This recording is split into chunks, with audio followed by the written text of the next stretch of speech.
안녕하십니까. 네, 서남 주영명입니다. 이제 설날이 며칠 남지 않았습니다. 요즘 그 고향에 가면 이런 현수막이 붙었다 그러죠. 불효자는 옵니다. 예. 시골에 이제 어르신들이 대부분 이제 연로하시기 때문에 기저질환이 있으신데, 불효자는 꼭 이때 찾아와서 바이러스를 옮기고 간다, 뭐 이런 뜻으로 불효자는 옵니다라는 현수막이 동네 입구에 걸린다고 하죠. 고향에도 마음대로 가지 못하는 이상한 현실, 이런 현실이 빨리 종식이 됐으면 참 좋겠고, 우리가 정말 선택을 잘해야 한다는 것을 다시 한번 생각하게 합니다. 저 역시도 이번 설에는 고향을 가지 못할 것 같습니다. 참 답답한 마음입니다만은, 오늘은 국방 두 번째 시간으로, 지난 시간에는 우리가 그 북한이나 중국의 그 핵무기에 대응하려면, 첫째는 농축 우라늄의 그 설비를 우리가 갖춰서 핵 개발 잠재력을 강화시켜야 한다는 것이 1번이고, 두 번째로는 미국 등과 동맹국가의 그 동맹을 더욱 공고해서 그들이 핵 우산으로 해서 우리가 핵의 보호를 받아야 한다라는 것을 말씀을 드렸습니다. 북한이나 중국이 이제 우리에게 핵무기를 앞세워서 우리를 굴복시키려고 한다면은, 제가 생각했을 때는 이 수도권에서는 1차적인 피해를 막을 방법은 없지 않느냐, 이렇게 생각합니다. 예를 들어 북한의 이제 방사포 같은 것으로 전술 핵무기를 사용했을 경우에, 우선 우리나라와 그 북한의 거리가 너무 짧기 때문에 시간적인 대처도 물론 못하지만 어디에서 발사할지도 잘 모르겠고요.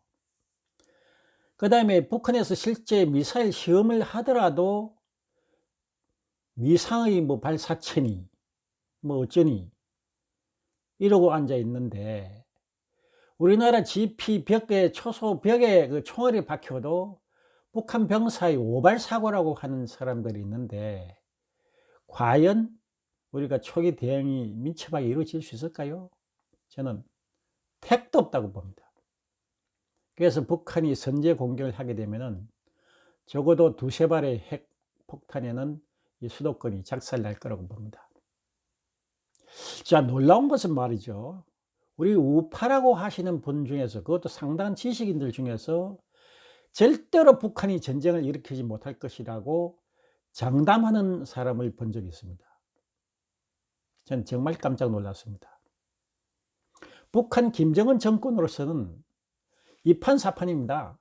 가만히 놔둬도 북한 사람들의 어떤 내부 쿠데타로 인해서 멸망할 지경인데, 자, 북한 경제력을 명목상 GNI, 그로스 내셔널 인컴, 국민 총소득으로 보면은 우리가 54배나 앞선다고 그러죠.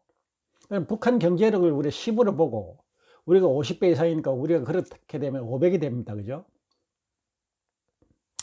자, 그런데 500의 남한 경제력이 핵폭탄으로 인해서 절반 이상이 날아간다 치더라도 250이 남는 겁니다. 10밖에 안 되는 북한의 경제력이 남은 250을 먹는다 치더라도 이건 엄청난 소득 아닙니까? 무려 뭐 25배를 덕을 보는 건데요. 그런데 김정은이가 전쟁을 일으키지 않는다고요?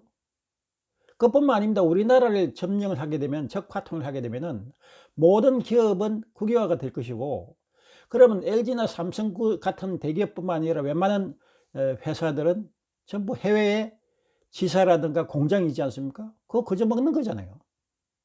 그런데도 안 하려고 그런다고요? 아니, 25배 남는 장사를 하는데 전쟁을 안 해요? 절반이 없어져도 절반의 경제력이 남는데요.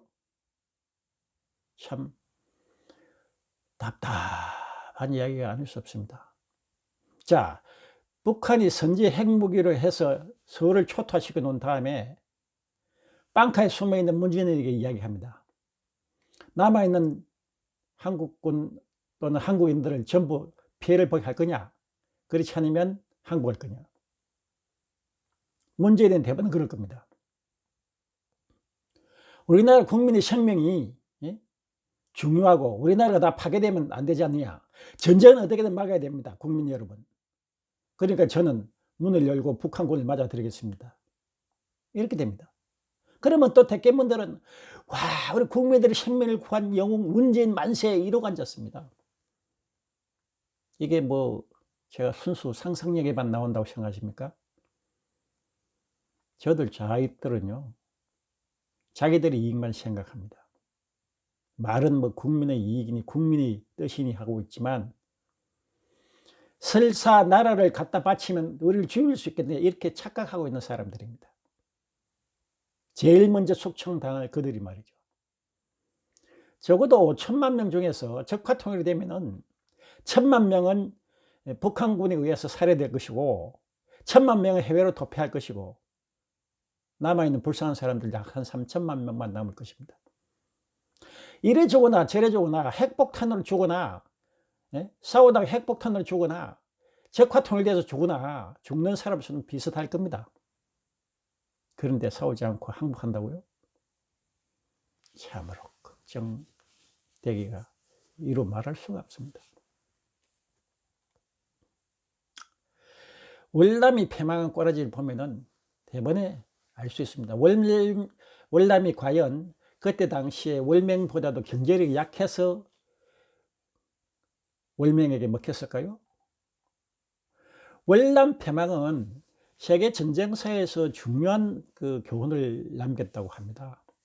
첫째는 미국이란 나라는 전투 의지가 있을 경우에만 참전해 지원한다 하는 것과 또 두 번째는 전쟁은 물리적 파워만으로 절대 성패가 결정되지 않는다는 거죠.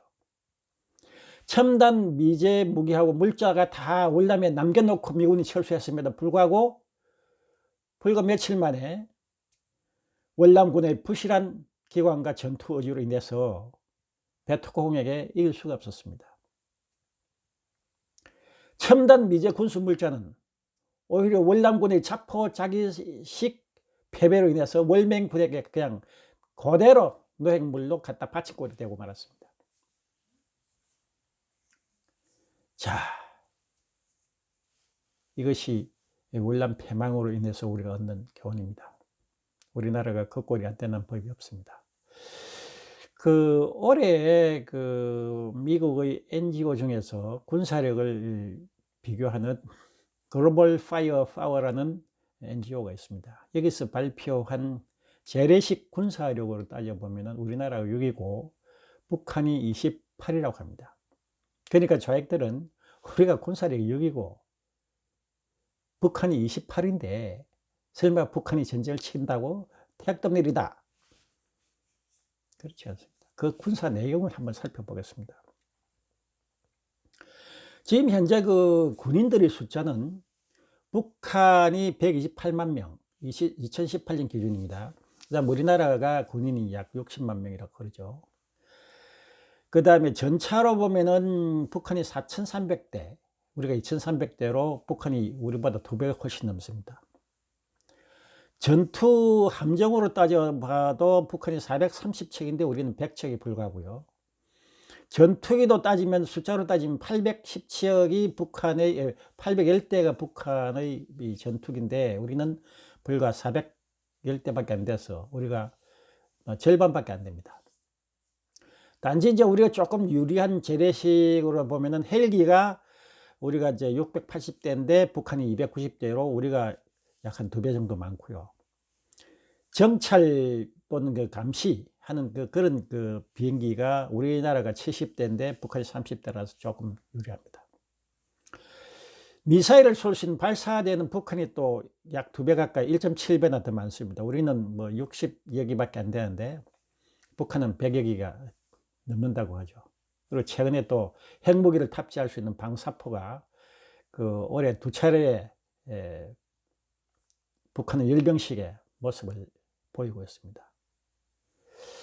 이러한 그 재래식 무기를 우리가 살펴보면은 그 양으로 보면 우리 택도 없이 열악합니다.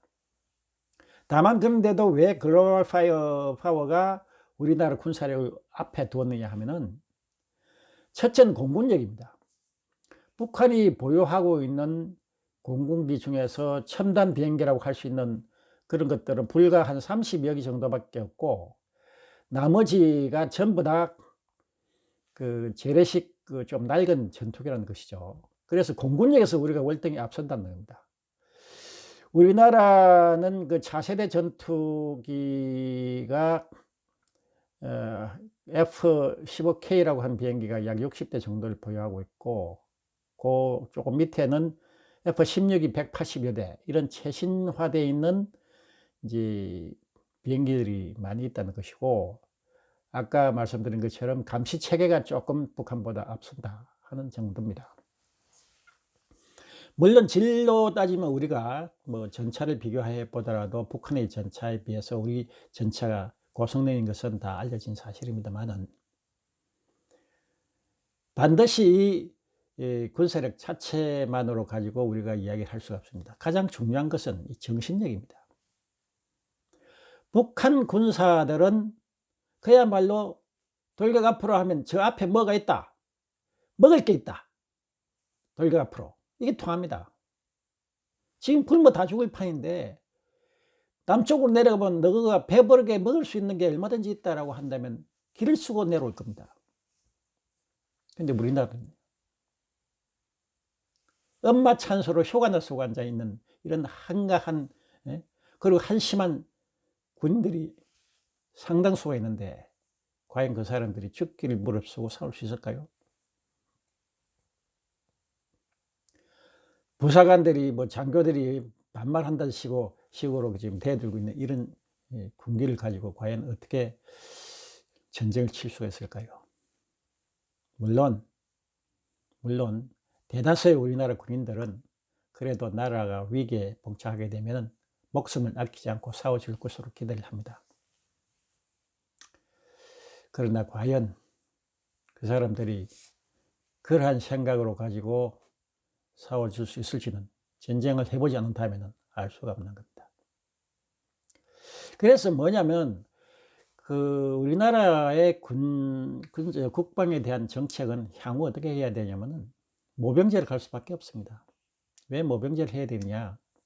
지금 1년에 우리나라에서 태어나는 신생아가 약 30만 명 정도 된다고 하죠. 근데 남녀 성비를 뭐 절반으로 본다면 남자가 그 중에서 한 15만 명밖에 안 된다고 봅니다. 15만 명이 다 군대를 간다 하더라도 2년간 복무한다고 치면 30만 명밖에 안 됩니다. 그런데 60만 대군을 어떻게 운영합니까? 할 수가 없습니다. 저 역시도 그 모병제에 대해서는 상당히 그 회의적이었습니다. 왜 그러냐면 과거에 그 1년 반 정도 그 중국에서 살았는데, 중국에서 보니까 군대 가는 사람을 안 가는 사람들이 아주 우습게 생각하더라고요.